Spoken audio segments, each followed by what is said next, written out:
सबसे पहले आज आपको बता देते हैं लोकसभा चुनाव के सबसे बड़े इंटरव्यू के बारे में, जहां चुनाव के बीच तीसरे चरण से पहले प्रधानमंत्री नरेंद्र मोदी ने टीवी9 ग्रुप को एक्सक्लूसिव इंटरव्यू दिया है। और आपको बता दें, प्रधानमंत्री ने टीवी9 के 5 संपादकों के साथ लंबी बातचीत की है। प्रधानमंत्री ने इंटरव्यू में संविधान बदलने को लेकर लगाए जा रहे आरोपों पर चौंकाने वाली बात कही है। और इसी इंटरव्यू में महाराष्ट्र को लेकर कई ब्रेकिंग न्यूज भी प्रधानमंत्री ने दी है। आपको बता दें, बंगाल के चुनाव को लेकर प्रधानमंत्री मोदी ने लंबी बात की है।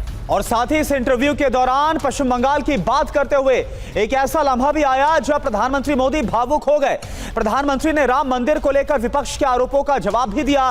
प्रधानमंत्री ने उद्धव ठाकरे को लेकर क्या कहा, आप इस इंटरव्यू में देख पाएंगे। टीवी9 के 5 संपादकों के साथ प्रधानमंत्री ने यह बात की है।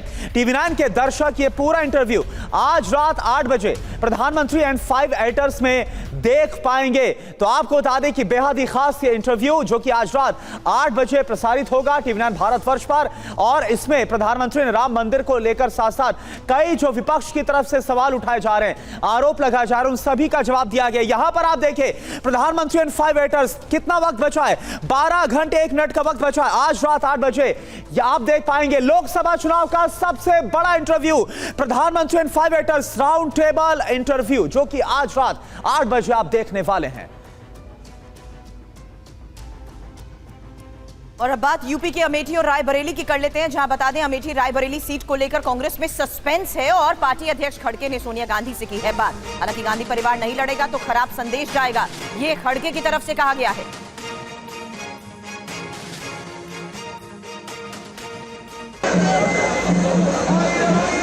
उत्तर प्रदेश के 2 वीआईपी सीटों पर उम्मीदवारी को लेकर सस्पेंस जारी है। नामांकन का एक दिन बचा है, लेकिन अमेठी और रायबरेली को लेकर कांग्रेस ने कोई फैसला नहीं लिया।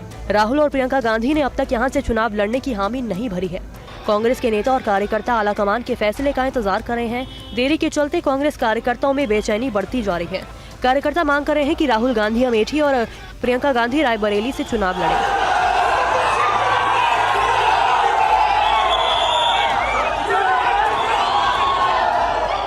नामांकन के एक दिन बचे हैं, उसके बाद भी कांग्रेस में मंथन जारी है। कांग्रेस सूत्रों से खबर है कि कांग्रेस अध्यक्ष मल्लिकार्जुन खड़गे ने सोनिया गांधी से बातचीत की है। खड़गे ने सोनिया गांधी से कहा कि अमेठी और रायबरेली से गांधी परिवार नहीं लड़ेगा तो पूरे उत्तर भारत में खराब संदेश जाएगा। सूत्रों के मुताबिक राहुल गांधी ने कहा है कि मैं हार से नहीं डरता। राहुल ने कहा कि मैं अमेठी से भी लड़ लूंगा, लेकिन जीतने पर वायनाड नहीं छोड़ूंगा। वहीं प्रियंका गांधी का मानना है कि आजादी के आंदोलन से निकले दल से तीनों गांधी संसद में हो, ये शोभा नहीं देता। मल्लिकार्जुन खड़गे ने सोनिया गांधी से कह दिया है कि सियासी संदेश देने के लिए अमेठी और रायबरेली से राहुल गांधी और प्रियंका गांधी को चुनाव लड़ना होगा।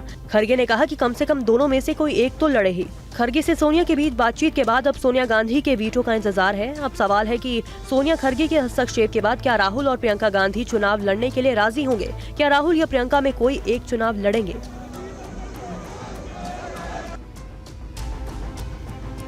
ओवैसी के गढ़ हैदराबाद में गृह मंत्री अमित शाह ने रोड शो किया। अमित शाह ने कहा, यहां पर किसी को डरने की जरूरत नहीं है, किसी भी व्यक्ति को किसी को छूने की हिम्मत नहीं।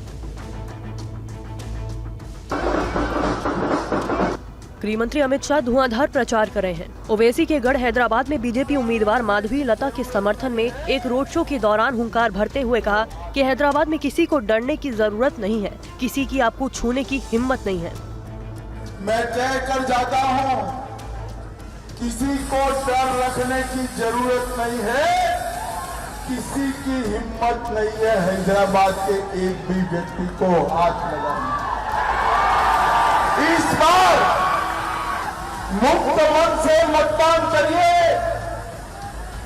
चाहे हिंदू हो या मुसलमान, हर एक मतदाता कमल के निशान पर बटन दबाए और हैदराबाद को मेन स्ट्रीम से जोड़ने का काम करें। आप करेंगे? माधवी बहन को प्रचंड बहुमत से जिताएंगे, मोदी जी के हाथ मजबूत करेंगे। और पश्चिम बंगाल में एक बार फिर बीजेपी कार्यकर्ताओं की गाड़ी पर हमले को लेकर बड़ी खबर है, जहां बीजेपी कार्यकर्ताओं ने टीएमसी पर हमले के लगाए हैं आरोप। तस्वीरें आसनसोल के बराबनी विधानसभा की हैं, जहां ये प्रचार गाड़ी घूम रही थी। बीजेपी कार्यकर्ताओं का कहना है कि ये सब तृणमूल कांग्रेस के कार्यकर्ताओं ने उन पर हमला किया। हमलावर इतने उग्र थे कि उन्हें जान बचाकर भागना पड़ा। তৃণমূলের গুন্ডা বাহিনী তাদেরকে ধমকি দেয় এবং ধমকি দেয় যদি তোরা এই ধরনের বিজেপির প্রচার গাড়ি নিয়ে বেরোস তাহলে তো এই গাড়ি ভাঙচুর করে দেবো। তারা প্রতিবাদ করে স্পটে এবং বিকেলবেলা সন্ধ্যাবেলা আবার বেরোয়, যখন সন্ধ্যাবেলা আবার বেরোয় তখন সেই গাড়িকে ভেঙে ফেলা হয়। पीएम मोदी ने कांग्रेस को चैलेंज देते हुए कहा कि अगर हिम्मत है तो घोषणा करे कि ना आरक्षण का दुरुपयोग करेंगे, ना संविधान के साथ कोई खिलवाड़ करेंगे। पीएम ने कहा, मोदी के रहते हुए आरक्षण का खेल खेलने नहीं दूंगा। प्रधानमंत्री मोदी ने आरक्षण के मुद्दे पर कांग्रेस को कड़ी चुनौती दी। पीएम ने कहा, जब तक बीजेपी है, मोदी है, तब तक SC, ST, OBC और सामान्य वर्ग के गरीबों के आरक्षण की रक्षा करूंगा।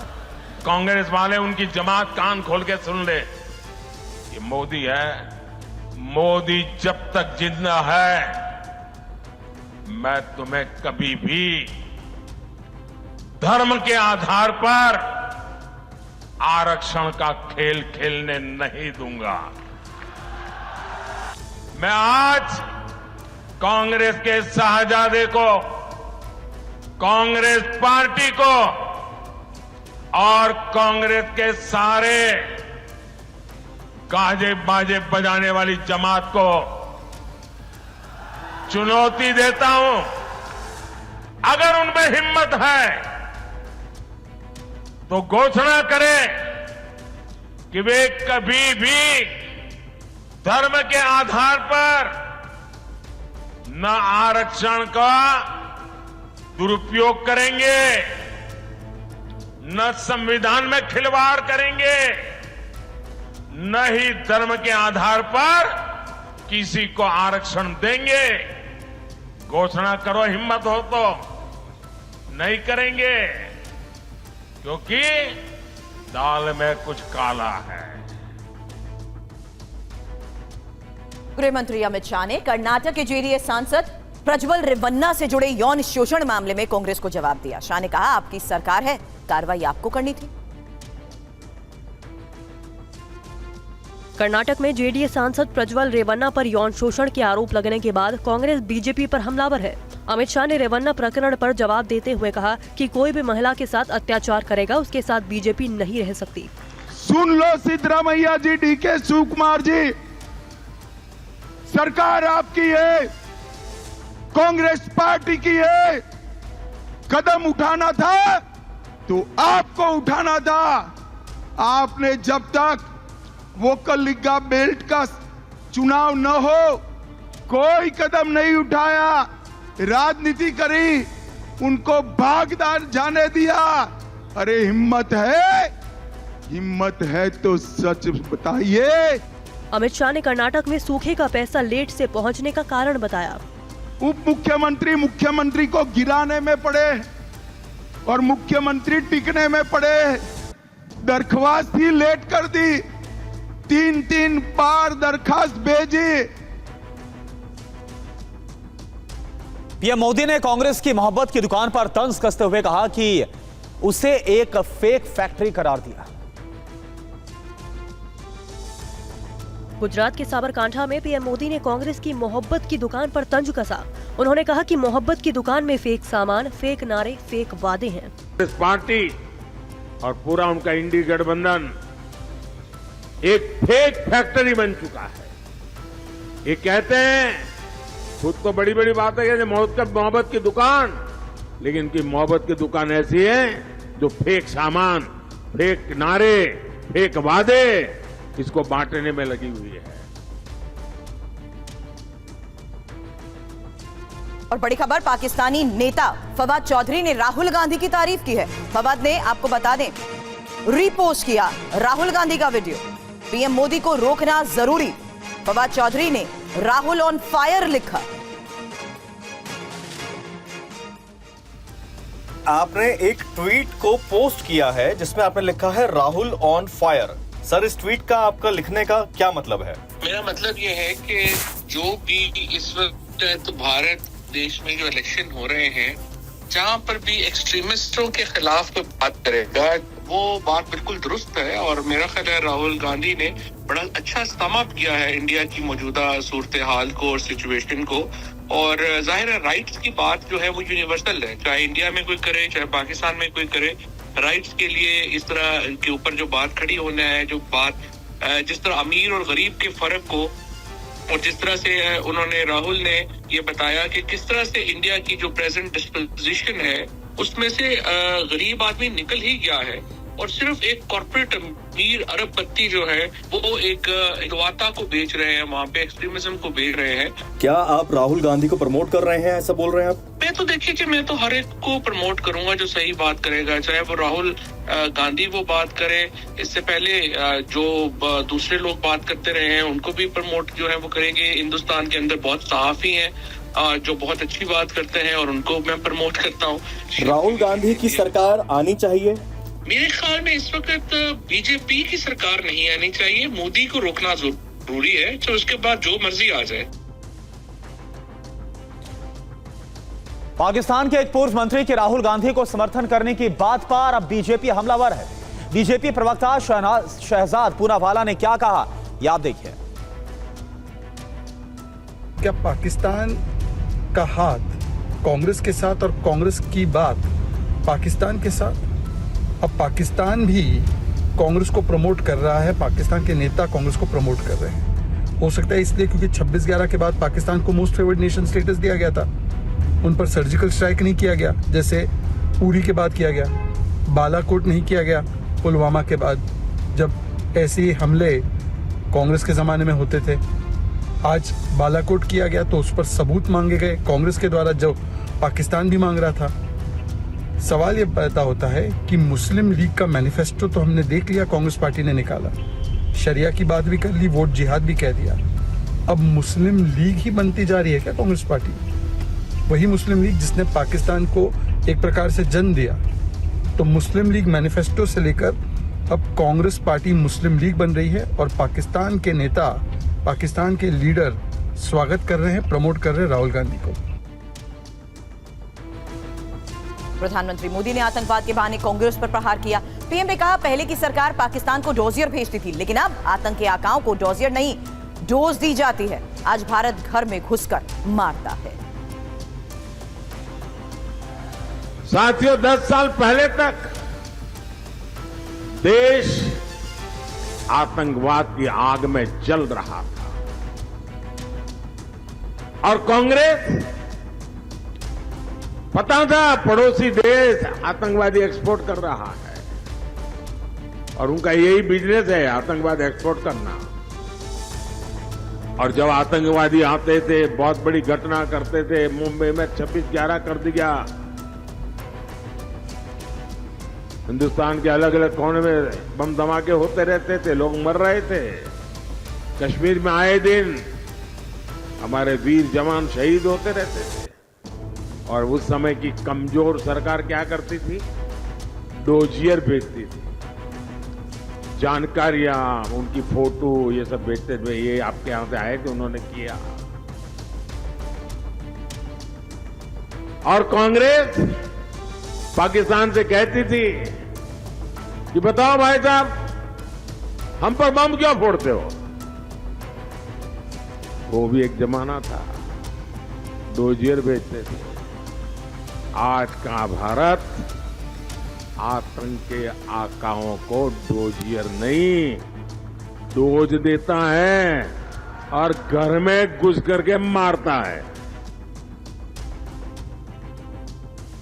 हैदराबाद में चुनावी सभा में एआईएमआईएम चीफ असदुद्दीन ओवैसी ने एक बार फिर से केंद्र सरकार पर नफरत फैलाने का आरोप लगाया। उन्होंने कहा कि देश की जनता से पूछा कि आखिर कब तक देश में हिंदू मुसलमान लड़ाए जाते रहेंगे। कब तक आप नरेंद्र मोदी को, आरएसएस को मौका देंगे कि मस्जिद और मंदिर के नाम पर नफरतों की दीवारों को उठा दिया जाए? कब तक आप नरेंद्र मोदी को इस बात की और बीजेपी को इस बात की इजाजत देंगे कि दोनों कम्युनिटीज को लड़ाओ और अपनी सियासी रोटी सेको? ये भारत की आवाम को फैसला करना है। अगर तुम असदुद्दीन ओवैसी को गाली देकर, मेरे चेहरे पर थूक कर या मेरी गाड़ी पर गोली मारकर तुम्हारे बेटे को नौकरी मिलती है तो बताओ, नौकरी मिली तुम लोगों को? तुमको बैंक से लोन मिला, नहीं मिला? ये सिर्फ भारत के नौजवानों को एक मकसद दे दिए कि नफरत पैदा करो, नफरत पैदा करो। मेरे भाई, मोदी बोलते इस मुल्क में वोट बैंक है। इस मुल्क में कभी मुस्लिम वोट बैंक नहीं था, ना कभी रहेगा। इस मुल्क में एक ही बैंक है और नरेंद्र मोदी ने उस बैंक से अपने दोस्तों को 6,000 करोड़ का लोन दिलाया। केंद्रीय गृह मंत्री अमित शाह ने कर्नाटक के हुबली में कहा, नेहा के माता पिता से उनकी मुलाकात हुई। नेहा के परिजनों ने गृह मंत्री से लड़कियों के खिलाफ अपराधों को रोकने के लिए नेहा के नाम पर कानून लाने की भी अपील की है। केंद्रीय गृह मंत्री अमित शाह ने कर्नाटक में कांग्रेस पार्षद निरंजन हिरेमठ से मुलाकात की और उनकी बेटी नेहा हिरेमठ को न्याय दिलाने का आश्वासन दिया। उन्होंने कहा कि अगर जरूरत पड़ी तो मामला सीबीआई को सौंपा जाएगा। नेहा मर्डर केस के बारे में बताते हुए निरंजन हिरेमठ ने गृह मंत्री को एफआईआर की कॉपी दी। साथ ही उन्होंने ऐसे मामलों में मौत की सजा की मांग की। 23 अप्रैल को बीजेपी अध्यक्ष जेपी नड्डा ने भी नेहा के परिवार से मुलाकात की थी। फयाज खोंडोनाइक नाम के आरोपी ने 18 अप्रैल को हुबली के बीवीवी कॉलेज कैंपस में चाकू से गोद कर नेहा की हत्या कर दी थी। हिमाचल के कांगड़ा से कांग्रेस उम्मीदवार आनंद शर्मा ने बाहरी बताने वालों को जवाब दिया। TV9 से खास बातचीत में आनंद शर्मा ने और क्या क्या कहा, आइए आपको सुनाते हैं। आनंद जी, कांगड़ा से आपको टिकट मिला है, पहला लोकसभा चुनाव लड़ने जा रहे हैं, वरिष्ठ नेता हैं, लेकिन बीजेपी कह रही है तो कांगड़ा में के लिए बाहरी हैं। दुर्भाग्यपूर्ण बात है। जो पार्टी राष्ट्रवाद की बात करती है, क्षेत्रवाद के खिलाफ बोलती है, वो एक राज्य के अंदर ही लकीर खींचती है।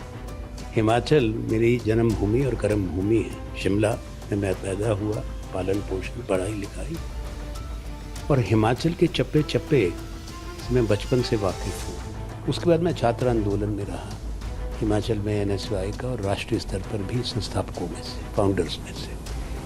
तो कांगड़ा में भी हमने संगठन बनाया, सब जगह गए, चंबा में भी गए। हिमाचल युवक कांग्रेस का लंबे समय तक अध्यक्ष रहा, वो भी एक चुनौती का समय था। हिमाचल के दौरे किए डॉक्टर परमार के समय से। कांगड़ा में हमने बड़ी बड़ी संस्थाएं बनाई। इस वक्त जो चुनाव के 2 चरण हो चुके हैं, प्रधानमंत्री की ओर से, बीजेपी की ओर से बार बार कहा जा रहा है कि बीजेपी 370 पार, NDA 400 पार, तो ऐसा लगता है कि आप लोग कहीं हैं? आपको लगता है कि ऐसा कुछ हो रहा है? पहली बात कि देश में चुनाव हो रहा है, मजाक हो रहा है। ठीक है, सत्ताधारी दल कह रहा है 400 पार, तो पहले उनको पता, नतीजा तय कर लिया। तो क्या कहना चाहते हैं कि इस चुनाव की विश्वसनीयता को चुनौती दे रहे हैं? चुनाव होता है, सही चुनाव होगा तो इसकी आधी संख्या भी नहीं पार करेंगे, मुश्किल है। सच्चाई सामने आ गई। और टीएमसी को वोट देने से अच्छा है कि बीजेपी को दे, ये बात कांग्रेस नेता अधीर रंजन चौधरी ने एक चुनावी भाषण के दौरान कही। और कांग्रेस नेता जयराम रमेश ने क्या कहा, देखिए इस रिपोर्ट में। तृणमूल के भोट देওয়া মানে তার থেকে ভালো বিজেপি কে ভোট দিতে, তৃণমূল के ভোট দেওয়া মানে তার থেকে অনেক ভালো বিজেপি के ভোট দিতে। बहरामपुर सीट से कांग्रेस उम्मीदवार अधीर रंजन चौधरी का ये बयान सोशल मीडिया पर वायरल है। बताया जाता है कि जंगीपुरा लोकसभा सीट पर इंडी गठबंधन के उम्मीदवार मुर्तजा हुसैन के समर्थन में लालगोला की चुनावी सभा में अधीर चौधरी ने ये बातें कही। तृणमूल के भोट देওয়া মানে তার থেকে ভালো বিজেপি के ভোট দিতে। उनके इस बयान पर कांग्रेस ने किनारा कर लिया। टीएमसी के नेता ममता बनर्जी ने कहा है कि वो भी इंडिया गठबंधन का एक हिस्सा है, हालांकि हमारे साथ वो सीट शेयरिंग नहीं हो पाया। जो अधीर रंजन जी ने जो कहा है, जिस संदर्भ में कहा है, मैं नहीं जानता। बहरहाल अधीर रंजन चौधरी लगातार रैलियां कर रहे हैं। इधर अधीर रंजन से पहले आरजेडी नेता तेजस्वी यादव ने भी बिहार के पूर्णिया में एनडीए को वोट देने की अपील कर दी थी। या तो आप इंडिया को चुनो, और इंडिया को अगर नहीं चुनते हो बीमा भारती को, तो आप एनडीए को चुनो। साफ बात। प्रधानमंत्री नरेंद्र मोदी आज गुजरात में धुआंधार प्रचार करेंगे। पीएम मोदी साणंद, सुरेंद्रनगर, जूनागढ़ और जामनगर में सभाएं करेंगे। लोकसभा चुनाव प्रचार अभियान के तहत प्रधानमंत्री मोदी आज गुजरात के दौरे पर हैं। कार्यक्रम के मुताबिक पीएम मोदी आज सुबह करीब 11 बजे गुजरात के आनंद में एक चुनावी जनसभा को संबोधित करेंगे। पीएम दोपहर करीब 1 बजे सुरेंद्रनगर में जनसभा को संबोधित करेंगे। करीब 3:15 बजे पीएम मोदी जूनागढ़ में चुनावी रैली में शामिल होंगे। इसके बाद पीएम शाम करीब 5:15 बजे जामनगर में जनसभा करेंगे। पीएम बीजेपी उम्मीदवारों के समर्थन में प्रचार करेंगे। तीसरे चरण के मतदान में 7 मई को गुजरात की 25 लोकसभा सीटों पर वोटिंग होगी।